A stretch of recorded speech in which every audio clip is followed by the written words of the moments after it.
Eh bien, bonjour à tous les amis, j'espère que vous allez bien. On va se retrouver sur une nouvelle vidéo sur notre chaîne YouTube, le système digestif. Donc là, on va voir l'appareil digestif. On va en parler en détail. Donc il commence par la bouche, cavité dans laquelle l'homme dépose ses aliments. Ensuite, l'œsophage, c'est une sorte de tube qui relie la bouche à l'estomac. Après, il y a l'estomac, c'est une sorte de poche qui va sécréter de l'acide pour faciliter la digestion. Il y a les estomacs, comportent trois grosses parties, l'intestin grêle, le gros intestin et le côlon. Ce sont des sortes de tuyaux très longs qui vont servir à l'absorption des aliments par des capillaires pour les emmener à nos cellules de notre corps. Après, il y a le rectum et l'anus, c'est la partie terminale du tube digestif qui va servir à évacuer les déchets. Mais il y a trois organes qui sont associés à ce tube digestif, c'est le foie, la vésicule biliaire et le pancréas. Donc là, on va parler de la digestion, après on va parler du déroulement de la digestion. Donc la digestion a pour rôle de fractionner les aliments, c'est-à-dire de les diviser en toutes petites parties appelées nutriments. Les cellules de notre corps ne peuvent pas directement utiliser les aliments. Pour les utiliser, il faut des nutriments. Lors de la digestion, une action mécanique est d'abord créée qui a le rôle de broyer nos aliments. Cette action est complétée par des enzymes qui sont des produits chimiques fabriqués par le corps et qui vont découper nos aliments en nutriments pour que justement les cellules puissent les prendre.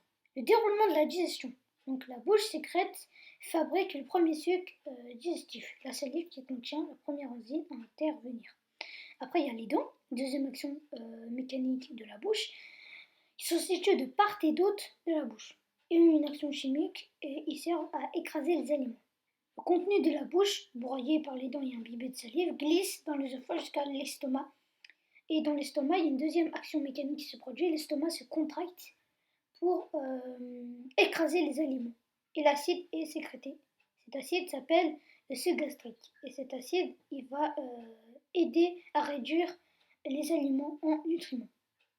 Après, il y a le foie qui va intervenir. Donc, c'est une glande qui va sécréter de la bile. C'est une substance qui va être déversée dans l'estomac juste après l'estomac. Donc, pour être précis, ça ne va pas être déversé dans l'estomac, mais dans le duodénum. La bile va émulsionner les graisses des aliments pour faciliter leur assimilation dans l'estomac. Après, il y a le pancréas. C'est une langue qui va sécréter des sels pancréatiques dans le tube digestif pour casser les sucres de l'alimentation en petits morceaux. Les aliments broyés imbibés de toutes ces substances, salive, etc., passent dans les intestins. Donc on appelle cette bouillie le bol alimentaire à cet endroit. Donc les intestins ne sont pas des tubes lisses. Au contraire, elles comportent des sortes de replis. Donc ces replis s'appellent les microvillosités. Ces replis servent à ralentir les aliments pour faciliter l'assimilation. Les aliments sont coincés dans ces replis et à l'intérieur des parois des replis, il y a des trairies à l'intérieur des replis, des microvillosités. Il y a plein de vaisseaux sanguins. Donc les vaisseaux sanguins, ils vont capter justement tous les aliments pour les cellules de notre corps. Donc, quelques notions. Notre intestin mesure environ de 7 à 8 mètres.